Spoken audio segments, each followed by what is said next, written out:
Hello viewers, আপনারা যারা ISP বিজনেসের সাথে জড়িত বা নেটওয়ার্ক সলিউশনের জন্য ভালো মানের একটা রাউটার খুঁজছেন রিজনেবল প্রাইসের মধ্যে, আজকের ভিডিওটা তাদের জন্য।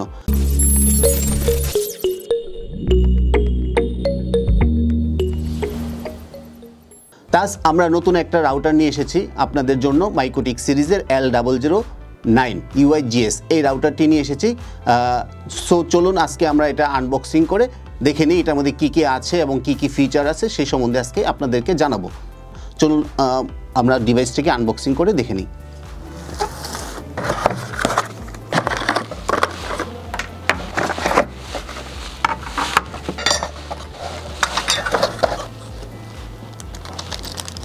সো ভিউয়ার্স, আনবক্সিং করার পর আমরা যা যা পেলাম এগুলো হচ্ছে মাইকোটিকের ম্যানুয়াল গাইড দেখতেই পাচ্ছেন, আর হচ্ছে একটা 24 ভোল্টের একটা পাওয়ার অ্যাডাপ্টার।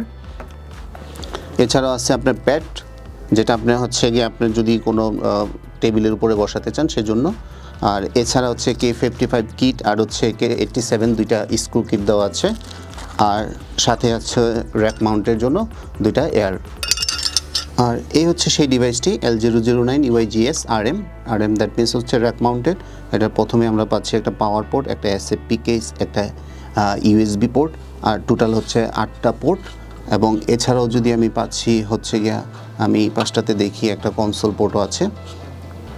এছাড়া হচ্ছে আপনার এখানে ম্যানুয়ালি রিসেট করার অপশনও আছে, যেটা রিসেট করতে পারবেন ম্যানুয়ালি। আর এই সাইডে আপনি পাচ্ছেন হিটসিঙ্ক অপশন। এবার হচ্ছে আমি এটাকে চুজ করার কারণ হচ্ছে, এটা তিনটা প্রধান কারণ হচ্ছে যেটা আমি L009 আমি বেছে নিতে পারি। কি কি কারণ হচ্ছে? এটার হচ্ছে প্রথমত হচ্ছে একটা ভালো পারফরমেন্স পাবেন এই ডিভাইসটি থেকে। এছাড়া হচ্ছে বেশি সুবিধা পাচ্ছেন নতুন নতুন ফিচারের, এবং হচ্ছে সিকিউরিটির দিক দিয়ে এই ডিভাইসটিকে অনেকটা উন্নত করা হয়েছে। এছাড়া চলুন এবার এটার ভিতরে কি কি ডিভাইস বা হার্ডওয়্যার দেওয়া আছে সেই সম্বন্ধে আমরা বা পারফরমেন্স সম্বন্ধে আমরা বলা যাক। L009 আছে আরও মানে ব্যবহার করা হয়েছে শক্তিশালী একটা dual core ARM CPU use করা হয়েছে। এটা মূলত রাউটিং এবং হচ্ছে, আর যদি আমি ফিল্টারিংয়ের কথা বলি বা জটিল যত সব ফায়ারওয়েলগুলো আছে বা IPsec হার্ডওয়্যারের যেটা আমরা বলি এনক্রিপশন, এছাড়া এবং অন্যান্য যে অ্যাডভান্স ফিচারগুলো আছে সেই ক্ষেত্রে এটা অনেকটা উন্নত করেছে এই ডিভাইসটিতে। আর যে পুরানো যে MIPS যেটা হচ্ছে গিয়ে, এটা তো মোটামুটি আমরা সবাই জানি RB20 যে 11 যে ডিভাইসটা ছিল তারই একটা নতুন আপডেটেড ভার্সন। আগের ভার্সনটাতে MIPS যে সিপিইউটা ইউজ করা ছিল, সেই ক্ষেত্রে থেকে ARM যে সিপিইউটা আছে সেটা অনেকটাই শক্তিশালী, ঠিক আছে। আর এটার যে ইউএসবিটা ব্যবহার করা হয়েছে USB 3টা, এটা আপনার যে কোনো পছন্দের মডেম যেগুলো আছে LT মডেমগুলো আপনি এটা ব্যবহার করে আপনি এটাকে নেট কানেক্টিভিটি করতে পারবেন। আর সাধারণত L009 যেটা হচ্ছে RB201-এর চেয়ে মূলত 4 গুণ বেশি, মানে 4 টাইম বেশি এটা স্পিড বা 4 গুণ বেশি আর কি হচ্ছে স্পিডটা কাজ করতে পারে এই ডিভাইসটাতে, যেটা RB2011 থেকে অনেক ফাস্টার। এবং হচ্ছে সেটা সাধারণত ফাস্ট পাথ রাউটিং বললেন বা জটিল যত সব ব্রিজিংয়ে বলেন বা জটিল ব্রিজ ফিল্টারিং বলেন বা সব ক্ষেত্রেই এটা অনেক বেশি ফাস্ট আপনার হচ্ছে গিয়ে RB2011 থেকে, ঠিক আছে। এছাড়া হচ্ছে এর যে IPsec হার্ডওয়্যার এনক্রিপশনগুলো আছে, যেটা নিশ্চিত করে যে আপনার যে সিপিউর উপরে এর যে বেশি চাপ পড়বে না, সেটা আপনাকে ডিভাইসটা নিশ্চিত করে। এছাড়াও যেটা পরীক্ষা করে দেখা হয়েছে, যদি আপনি 1400 বাইটের প্যাকেটও এটার মধ্যে আপনি থ্রু করেন, প্রায় 60 থেকে 90 Mbps স্পিড এটা থেকে আপনি আশা করতেই পারেন। এবার আসি এর যে আপনার পোর্টগুলো আছে, ইথারনেট পোর্টগুলো, সেই ইথারনেট পোর্টগুলোর কথা আসি। ইথারনেট পোর্টগুলো প্রত্যেকটাই হচ্ছে 1 Gbps করে পোর্ট, প্রত্যেকটা পোর্টই আপনার 1 Gbps, মানে 1 Gbps ডাটা আপনাকে ট্রান্সফার করতে পারে। আর এখানে যদি আমি দেখি যে 1 নম্বর পোর্টটা হচ্ছে আপনার PoE ইন, আর 8 নম্বর পোর্টটা হচ্ছে PoE আউট, যেটার মাধ্যমে মানে পেসিভ PoE আউট। আমরা পেসিভ PoE সম্বন্ধে সবসময় বলে থাকি যে পেসিভ PoE মানে পেসিভ ডিভাইসগুলোকেই আপনি পাওয়ার থ্রু করতে পারবেন। এছাড়া আপনি যে PoE ইন দিয়ে আছেন সেটা দিয়ে আপনি আপনি এটার মধ্যে পাওয়ার থ্রু করতে পারবেন, 24 ভোল্টের পাওয়ার আপনি পিউই কেবল দিয়ে আপনি থ্রু করতে পারবেন পিউই ডিভাইস থেকে। এছাড়াও এটার মধ্যে একটা এসএফপি কেস ইউজ করা হয়েছে, যেটা হচ্ছে কি আপনি 1G বা 2.5 জিবিপিএসের একটা এসএফপি কেস ব্যবহার করা হয়েছে। আপনি 1 জিবিপিএস বা 2.5 জিবিপিএসের যে এসএফপিগুলো আছে যদি আপনি কানেক্ট করেন, আপলিঙ্ক আপনি সেখান থেকে এটা কানেক্ট করতে পারবেন এবং অতি সহজেই সেটা আপনি স্মুথলি ইউজ করতে পারবেন। এবার আসি এই ডিভাইসটির হচ্ছে কি, এই ডিভাইসটিতে যেটা ইউজ করা হয়েছে মার্বেল পিউরেটের একটা সুইচ চিপ ইউজ করা হয়েছে। এটা সিপিইউর সাথে সবসময় পোর্টের যেটা হচ্ছে আপনার 1 জিবিপিএস যে প্রথম পোর্টটা আছে ওই পোর্টটা ছাড়া বাদবাকি পোর্টগুলো হচ্ছে 2.5 গিগাবাইটের ডুপ্লেক্স কানেকশন আপনি ডুপ্লেক্স কানেকশন দিয়ে থাকে। এই যে বাদবাকি যে পোর্টগুলো আছে 1 নম্বর পোর্টটা ছাড়া।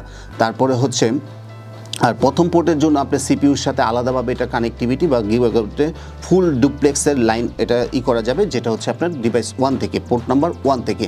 আর এর মানে হলো আপনি অসংখ্য কনফিগারেশন করা যাবে, যেটা হচ্ছে কোনো রকম স্পিডের আপনার হ্যাম্পার হবে না, খুব স্মুথলি আপনি ব্যবহার করতে পারবেন।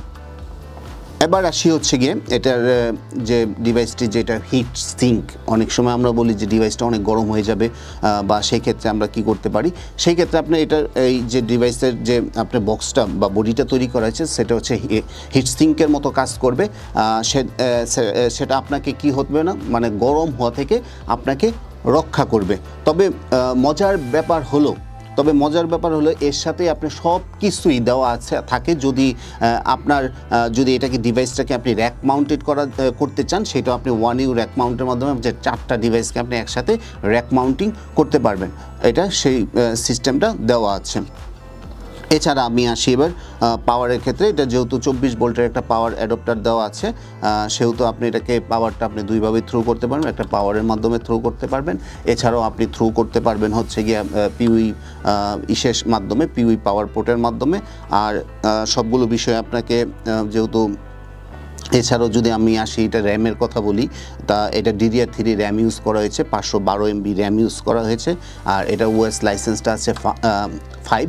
আর যদি আপনার ওএস ভার্সনটা সেটা লেভেল মানে আপডেটেড যেটা ভার্সন 7, ওই 7-এ আপডেটেড করা আছে। এছাড়া যদি আমরা বলি যে আমরা আসলে কতজন ইউজারের ক্ষেত্রে এটা ইউজ করতে পারবো, এটা হচ্ছে কি আমরা যদি পিপিই, যেহেতু আমরা নতুন যারা অনেক সময় হটস্পট জোনের কথা ভাবি বা ওই সব ক্ষেত্রে আপনি এটাকে ইউজ করতে পারবেন। 200 থেকে 250 জন ইউজারের জন্য আপনি এটাকে ব্যবহার করতে পারবেন নিশ্চিন্তে। আপনি হচ্ছে গিয়ে যদি আপনি ব্যান্ডউইথের কথা আসি, ব্যান্ডউইথ 250 থেকে 300 MB মিনিমাম আপনি ইউজ করতে পারবেন, বেশিও আপনি ইউজ করতে পারবেন। আর হচ্ছে গিয়ে যদি আপনি পিপিই ইউজার ক্ষেত্রে হয়তো বা 150 থেকে 200 ইউজার আপনি পিপিইতে এটাতে কানেক্ট করতে পারবেন। আর ব্যান্ডউইথ 250 থেকে 300 MB বেশিও আপনি ইউজ করতে পারবেন। সো সব দিক থেকে যদি আমি ডিভাইসটার কথা চিন্তা করি, খুব ভালো মানের ডিভাইস। বাজারে যে অন্যান্য যে ডিভাইসগুলো আছে আপনি বাজেটের মধ্যে সিকিউরিটি VPN TPN যাই করতে চান আপনি সব কিছু এটা খুবই স্মুথলি আপনি করতে পারবেন। সো ভিউয়ার্স, আজ এ পর্যন্তই। আর আমার এই ভিডিওটি যদি আপনার ভালো লেগে থাকে অবশ্যই লাইক কমেন্ট ও শেয়ার করতে বলবেন না। আর আমাদের চ্যানেলটিকে অবশ্যই সাবস্ক্রাইব করে বেল আইকনটিকে ক্লিক করে রাখবেন, যাতে পরবর্তী ভিডিওটা সবার আগে আপনি পেয়ে যান। ধন্যবাদ সবাইকে, ভালো থাকবেন।